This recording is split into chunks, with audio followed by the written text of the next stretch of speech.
Welcome back to another video. Today I'm going to do a video on how to physically remove VHB tape once been installed. I know I've shown on a couple of videos all the items I've installed on the roof. Anything new on the roof I've installed, I physically installed it with this VHB tape and this primer. This primer is an item that most people do not do, but if you use this with the tape, it's a foolproof way where your tape will not fall off. So this method that I'm going to show you also works for removing, if you're familiar with this product, this is an Eternabond. It's an item that people use to seal on the roof, as well as some people use die-core on the roof, the die-core caulking, as well as what Winnebago uses is they use a silicone self-leveling sealant. So in order to remove that stuff on the roof, this is the item that you use. So if you look at this is just a paint can, or it's a paint tool, it's a scraper. And if you see the marks on here, it's kind of black. What I've used this for is I actually heat this scraper up, and you can heat it in several ways. You can use a torch, basically a propane torch here, heat it up. Or if you don't feel comfortable using the torch, you can just use a plain old heat gun. The hair dryer doesn't get it hot enough, so you need something a little bit hotter. So either this heat gun or that torch. You heat this up, and then you scrape off the physical VHB tape. So I have some brackets here that I had on the roof. I used it for my solar panels, my flat solar panels, and I installed these at one time, but I did have to relocate the solar panels, so I needed to remove these. So these were on the roof with VHB tape. You can see the VHB tape on here with primer. And what I did was heated up the scraper and basically scrape this off. I'll cut into a video where I physically do the work. But scraping this off, once you get this warm and you're scraping it off, it's equivalent to like taking off. If you've ever taken off a sticker, I guess a big sticker like this, and you know how you peel it off, and it's very satisfying if you can get that whole piece off in one shot. That's what it's like. So once you warm this up, you can literally, it melts off like butter. There will be some residue that's left behind on the roof or whatever surface that you use.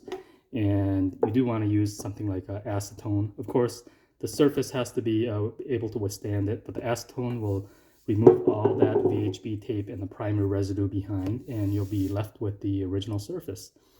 So I will cut into a video right now where you'll see me physically cutting or removing these brackets specifically from the roof. This was done, I don't know, probably about a year or so ago. It's a pretty old video, but it removed these brackets from the roof.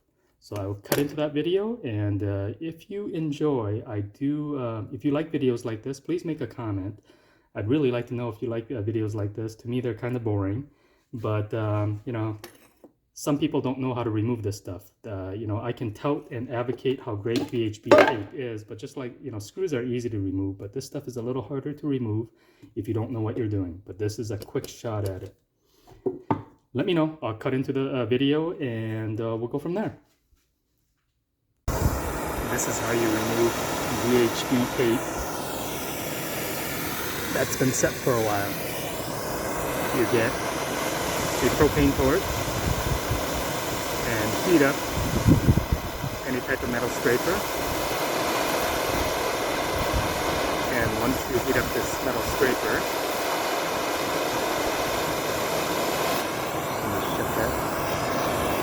let me shut it off. So now that the metal scraper is hot, the VHB tape will, takes patience, but it'll just melt right off like that.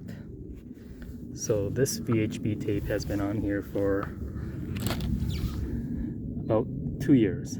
So easiest way to take out VHB tape, the leftover stuff, you just take off with some type of acetone or other fiberglass cleaner. Hopefully you enjoyed the video. So basically I'm showing some of the tools that I used. You know, the propane torch or a heat gun, the scraper, acetone. You could probably use some kind of paint thinner and mineral spirits as well, just to do the final cleanup. I also have, you know, in the future video, if you are interested, these are some of the brackets for the Starlink system. Again, I've done enough Starlink videos. I think it's getting kind of boring, but these two brackets are what you can get. There are several other brackets, but this is the bracket that comes standard with the Starlink. And this is, they call it the pivot mount. And of course, this is the old generation volcano mount that I installed. I think if you look at this, I can give you an explanation of why I ended up using the volcano mount. But if you're interested in that video, please make a comment and I'll explain to you why I opted to go with this one instead of utilizing these two. There are pros and cons of all of this, but there's a specific reason why I went down this path. Let me know.